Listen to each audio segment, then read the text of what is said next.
Hai, Assalamualaikum warahmatullahi wabarakatuh. Kami dari kelompok 1 akan menjelaskan perbandingan ideologi Pancasila dengan ideologi yang lain.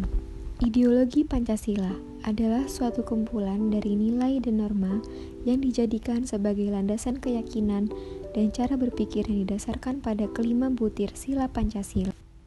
Apa saja kelebihannya? 1. Mencakup nilai-nilai positif yang diambil dari berbagai ideologi. 2. Menutup kelemahan dari kedua ideologi yang bertentangan. 3. Bersifat fleksibel. 4. Ekonomi yang menyangkut hajat hidup orang banyak dikuasai oleh pemerintah, sehingga tidak mengorbankan rakyat. Lalu, apa kekurangannya? Kekurangannya adalah dapat menimbulkan tafsir yang berbeda dan terjadi perselisihan. Bagaimana dengan ideologi komunisme? Ideologi yang menekankan kepemilikan bersama yang bertujuan tercapainya masyarakat yang makmur dan tanpa kelas. Kelebihan dari ideologi komunisme, pemerintah lebih mudah mengendalikan inflasi, pengangguran, atau berbagai keburukan ekonomi lainnya. 2. Jarang terjadi krisis ekonomi. 3.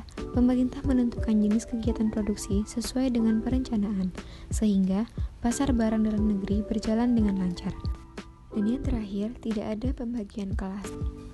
Kekurangannya, masyarakat tidak memiliki kebebasan untuk memiliki sumber daya, mematikan inisiatif individu untuk berinovasi, monopoli yang merugikan, dan pers digunakan sebagai propaganda untuk menyebarkan paham komunis. Ada lagi ideologi yang lain, yaitu ideologi liberalisme. Ideologi ini didasarkan pada pemahaman bahwa kebebasan itu adalah yang utama. Liberalisme mencita-citakan masyarakat yang bebas dan menolak adanya pembatasan. Kelebihannya, menumbuhkan inisiatif dan kreasi masyarakat dalam mengatur kegiatan ekonomi. 2. Timbul persaingan untuk maju karena kegiatan ekonomi sepenuhnya diserahkan kepada masyarakat. 3. Setiap individu bebas untuk memiliki sumber-sumber daya produksi. 4. Menghasilkan barang-barang bermutu tinggi karena barang yang kurang bermutu tidak akan laku di pasar. Kekurangannya, sulit melakukan pemerataan pendapatan, adanya jurang pemisah yang besar antara kaya dan miskin, sering terjadi gejolak dan krisis ekonomi, sulit melakukan kontrol terhadap media massa. Selanjutnya, ada ideologi fasisme, ideologi yang mengutamakan kekuasaan tanpa ada demokrasi. Paham ini menganggap rendah bangsa yang lain. Kelebihannya, punya rasa nasionalisme yang tinggi, punya tingkat pengawasan dan kedisiplinan yang tinggi, dan dapat mengambil keputusan dalam urusan pemerintahan secara cepat, mudah, dan melakukan kontrol terhadap media massa. Kekurangannya, memandang rendah bangsa lain, tidak percaya dengan adanya kemampuan nalar, mempunyai keyakinan yang fanatik, dan dogmatik pengingkaran terhadap derajat-derajat kemanusiaan.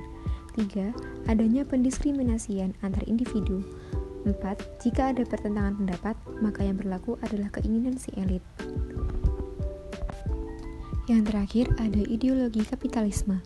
Kapitalisme adalah sistem ekonomi di mana perdagangan, industri, dan alat-alat produksi dikendalikan oleh pemilik swasta dengan tujuan memperoleh keuntungan dalam ekonomi pasar.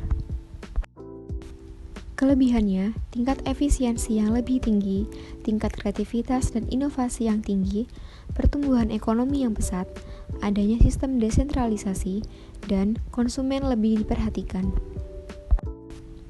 Kekurangannya, tidak adanya pasar persaingan yang sempurna, kegiatan ekonomi hanya berfokus pada keuntungan, penindasan terhadap UMKM, tidak meratanya distribusi kekayaan, dan memunculkan ideologi sekularisme, yaitu konsep atau ideologi harus ada pemisahan antara agama dengan institusi atau badan negara.